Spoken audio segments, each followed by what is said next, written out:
মোহাম্মদপুর বা এর আশেপাশে যারা থাকেন তাদের কিন্তু জাপানিজ ফুড ক্র্যাভিং হলে এখন আর গুলশান বনানী যেতে হবে না, কারণ এখন মোহাম্মদপুরেই আছে best Japanese restaurant, that is সুশিয়াকি। খুবই কজি অ্যান্ড কাম অ্যাস্থেটিক্যালি সাজানো এই রেস্টুরেন্টে আপনারা পেয়ে যাবেন লাইভ সুশি। আমার কিন্তু লাইভ সুশি দেখতে খুবই ভালো লাগে। যারা সুশি লাভার আছেন তাদের সামনে যখন লাইভ সুশি হয় তখন কিন্তু আসলেই অনেক এনজয়েবল জিনিসটা, তাই না? তাদের ইনডোরের পাশাপাশি আউটডোরও আছে। তাদের ইনডোরটা যেমন সুন্দর, একটা অন্যরকম কোজি, অ্যান্ড তাদের আউটডোরটা কিন্তু আরও বেশি সুন্দর। তাদের আউটডোরটা আমার অনেক বেশি ভালো লেগেছে, একদম পিকচার পারফেক্ট। সন্ধ্যার পর তাদের আউটডোরটা আরও অনেক বেশি সুন্দর। এখন আসি তাদের ফুডের কথায়। তাদের মেনু থেকে আমি অনেকগুলি আইটেম ট্রাই করেছি, এখন আমি আমার এক্সপিরিয়েন্স শেয়ার করব।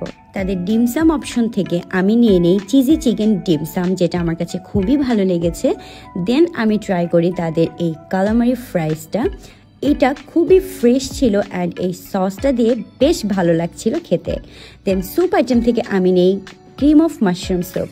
তাদের এই স্যুপটার কথা না বললেই না, আমি আরও অনেক জায়গায় মাশরুম স্যুপ খেয়ে খুবই বিরক্ত হই, কারণ খুবই টেলটেলা থাকে। বাট তাদের এই স্যুপ খেয়ে আমি ফুললি ইমপ্রেসড, এত ক্রিমি অ্যান্ড এত থিক ছিল।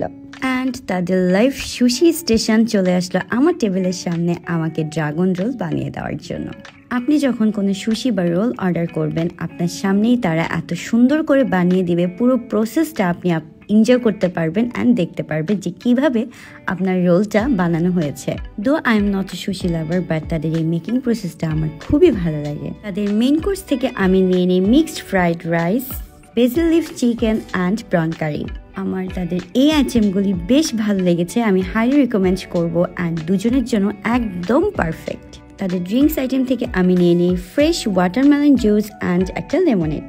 তোমরা যারা মোহাম্মদপুরের আশেপাশে থাকো বা মোহাম্মদপুরে থাকো, তোমাদের জাপানিজ ফুড ক্র্যাভিংস হলেই মাস্ট সুশিয়াকিতে যাবে অ্যান্ড তোমাদের এক্সপিরিয়েন্স আমার সাথে শেয়ার করো। সন্ধ্যার পর তাদের আউটডোরে যখন লাইট অন করা হয় তখন কিন্তু দিনের থেকে একটু ভিন্নতা ভাইব আসে অ্যান্ড খুবই কজি একটা ভাইব আসে। আমার খুবই ভালো লেগেছে তাদের আউটডোরটা সন্ধ্যায়। Thank you for watching guys.